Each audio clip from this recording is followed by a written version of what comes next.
Hello everyone, welcome to the Redmen TV. Liverpool just beat AC Milan in the San Siro by 3-1, and they made it a little bit difficult for themselves, didn't they? Obviously going a goal behind, Christian Pulisic, great finish to be fair, questionable defending from both Kostas Tsimikas and Virgil van Dijk. And then the crowd got into it, it got gnarly, it got nasty, and it got loud. But Liverpool just took the ball away from AC Milan. They showed them who was boss, really, didn't they? And about the 15th minute onwards, it was total domination from Liverpool and great football all round at times.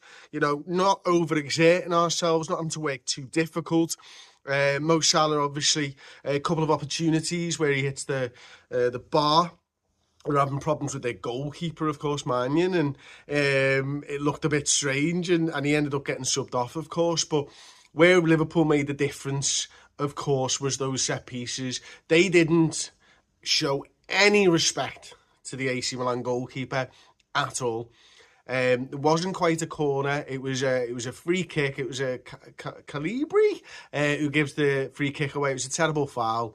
Trent Alexander-Arnold takes the free kick, lifts it into the penalty area, and Ibu Konate gets us back on level terms. Then later, Kostas Tsimikas whips in a great corner, puts it into that danger zone. And again, the AC Milan goalkeeper nowhere near it. I was pissing myself laughing as the goalkeeper tried to push Virgil van Dijk and pushed his own defender out the way because Virgil had moved, just jumped in front of him, nodded the ball into the net, basically laughed in his face.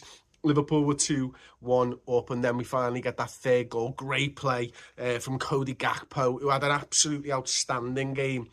Waltzed down that left-hand side, looked like the chance had gone. Poor first touch, really. You want him to drive across his man, and then he stuck at him in, making him think he was going to cut back, and drives forwards, creates that little bit of space.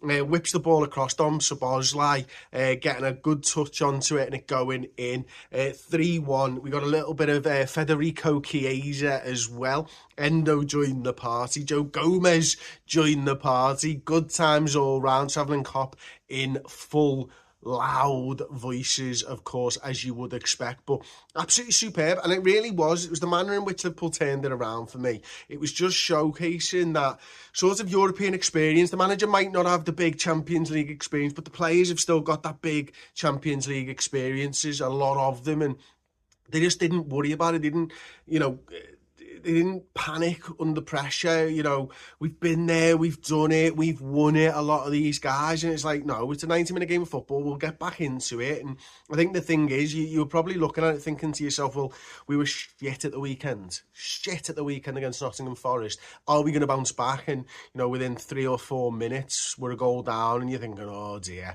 we haven't really got going here. But the midfield, for me, were the three players who really arrested control of the game away from AC Milan. And I think, you know, Alexis McAllister was superb throughout, and we saw him further up the field, conducting play and playing those little through balls and stuff. I thought Dom Szoboszlai was absolutely magnificent, gets a goal as well on the back of Arne Slot's comments about needing to get more goals and assists if you're playing that number 10 position. Really answered the call there from the manager as well.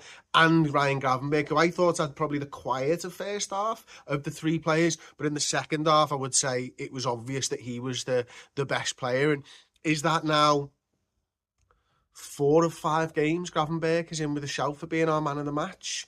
I reckon it probably is, to be honest with you. I just thought he was magnificent, grew into the game, showcased what he can do defensively and when he gets time on the ball.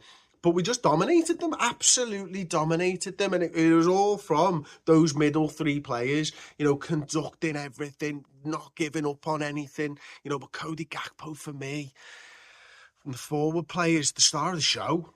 I mean, how many times he picked that ball up and drive at his man, and just, yeah, he was shitting himself there. Fullback was absolutely shitting himself, and every single time he picked the ball up, he was direct, you know, whether that be going towards the goal or going inwards.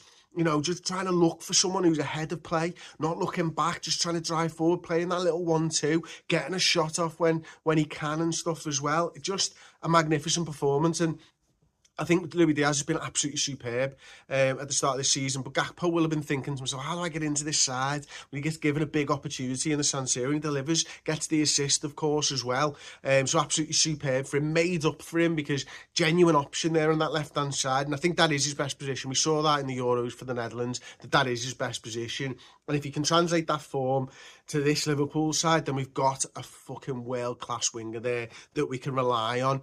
You know, now it's not Diaz and the drop-off. Now it's Diaz and Gakpo, and we are going to hurt you from minute 1 to minute 90, because if we make a substitution, this guy's going to come in and he's going to be brilliant.